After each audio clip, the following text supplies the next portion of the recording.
동탁이 죽자 이각과 곽사가 장안을 놓고 피해 권력 싸움을 벌였다.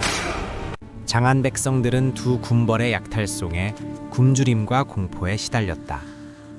여포는 왕윤과 함께 동탁을 처단했으나 이각의 반격에 속수무책이었다.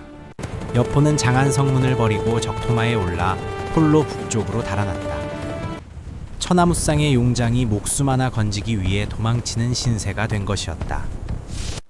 원소를 찾아간 여포는 오만한 태도로 미움을 사 결국 쫓겨나고 말았다. 유표와 원술도 여포를 거두기를 꺼렸고 여포는 천하를 떠드났다. 믿었던 동탁을 죽이고 이각에게도 쫓겨난 여포에게 남은 것은 없었다. 장안을 탈출한 여포의 방랑은 새로운 비극의 서막이 되고 있었다. 조조는 황건잔당 수십만을 연주에서 격파하고 청주병으로 편제하였다. 청주병은 조조군단 최정의 핵심 전력으로 이후 수십 년을 함께하였다. 조조는 둔전제를 실시하여 황무지를 개간하고 군량 문제를 해결하였다. 수학을 병사와 나누는 방식으로 백성의 마음까지 함께 얻어나갔다.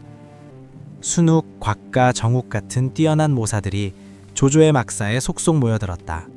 조조는 신분을 가리지 않고 재능 있는 자라면 누구든 곁에 두었다. 엄격한 군율과 후한 포상이 어우러져 조조군은 중원 최강의 군대가 되었다. 말 위에서 밀 이삭 하나도 밟지 못하게 한 군율이 조조군의 명성이 되었다. 연주를 발판 삼아 조조는 천하쟁패의 첫 번째 열쇠를 선해주었다. 원술은 전국세를 손에 넣은 것을 천명의 징표라 여기고 기뻐하였다. 서기 197년 원술은 마침내 수춘에서 스스로 황제 자리에 오르고 말았다. 중원의 군벌들이 일제히 원술을 역적이라 외치며 토벌에 나섰다. 조조는 황제를 자칭한 원술을 치는 것이 대의임을 천하에 선포하였다. 유비도 조조의 명을 받아 원술 토벌군에 참여하기 위해 서주를 비웠다. 원술은 사방에서 공격을 받으며 군량마저 바닥나 빠르게 무너졌다. 명분 없는 황제 자칭은 천하를 하나로 묶어 스스로를 고립시킨 꼴이었다. 원술은 패망의 길을 걸으며 야망이 지혜를 앞설 때의 결말을 보여주었다. 떠돌던 여포는 유비의 도움으로 서주에 발을 붙일 수 있었다. 유비는 여포를 거두었으나 그의 배신 전력을 알기에 경계를 늦추지 않았다. 유비가 원술 토벌에 나서 서주를 비운 사이 여포가 서주성을 빼앗았다. 돌아온 유비는 자신이 베푼 자에게 뒤통수를 맞은 배신의 쓴맛을 삼켰다. 유비는 소패성 한 귀퉁이에 몸을 의탁하며 재기의 기회를 노렸다. 여포는 유비를 완전히 제거하지 않고 작은 땅을 내어 달래려 하였다. 표면상 복종하면서도 내심 여포를 경계하는 유비의 처신은 조심스러웠다. 유비가 조조와 내통한다는 의심이 싹트며 두 사람 사이는 점점 벌어졌다. 거두어준 자를 배신하고 베푼 자를 짓밟는 여포식 생존법이 계속되었다. 두 사람의 공조는 끝을 향해 치닫고 있었고 충돌은 시간 문제였다. 여포는 유비가 군사를 확대하자 이를 위협으로 여겨 먼저 공격하였다. 궁지에 몰린 유비는 결국 조조에게 구원을 요청하는 서신을 띄웠다. 조조는 이 기회를 놓치지 않고 대군을 이끌고 서주로 출병하였다. 조조와 유비의 연합군이 서주를 향해 진격하며 여포를 압박하기 시작했다. 소패 전투에서 유비의 군대는 여포의 기병에 순식간에 무너졌다. 유비의 처자식이 여포의 손에 붙잡히고 유비는 홀로 간신히 탈출하였다. 관우와 장비도 뿔뿔이 흩어지며 도원결의의 형제들이 사방으로 흩어졌다. 패주한 유비는 조조의 진영으로 몸을 피하며 재기의 기회를 기다렸다.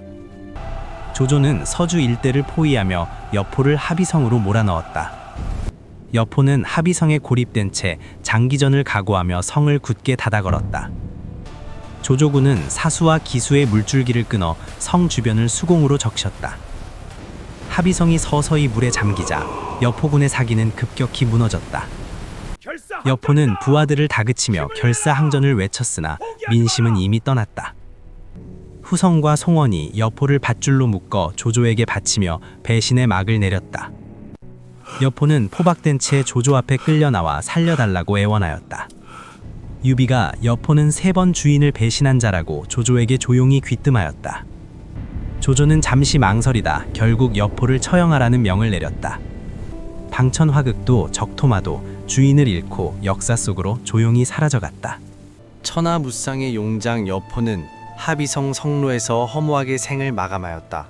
동탁을 죽이고 왕윤을 잃고 이각에게 쫓긴 때태 부하에게 묶인 최후였다.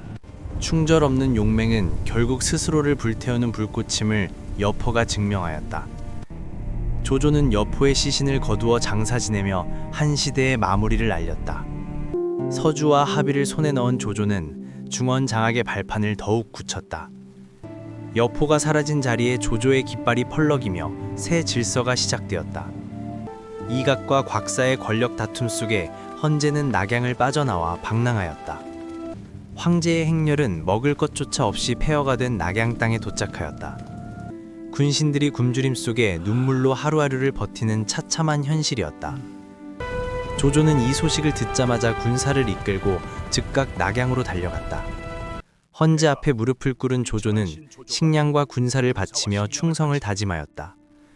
조조는 헌제를 허창으로 모시고 새 도읍을 신속하게 건설하기 시작하였다. 순욱의 진언대로 천자를 모시는 것이 최고의 명분이 되어주었다. 천자를 곁에 두자 조조의 명령이 곧 황제의 조칙으로 통하게 되었다. 제후를 임명하고 역적을 토벌하는 권한이 사실상 조조 손으로 넘어왔다. 반조조 세력들은 이를 천자를 볼모 삼은 것이라 비난하였다. 그러나 조조는 비난에 아랑곳하지 않고 내정과 군사를 동시에 장악하였다. 허창은 짧은 시간 안에 중원의 행정과 군사 중심지로 변모하였다. 헌제를 품에 안은 그날부터 조조의 천하쟁패는 새로운 차원에 들어섰다. 명분과 실력을 동시에 쥔 자가 천하를 이끈다는 이치가 다시 증명되었다. 소패에서 유비군이 무너지자 관우는 홀로 토산으로 올라 포위되었다.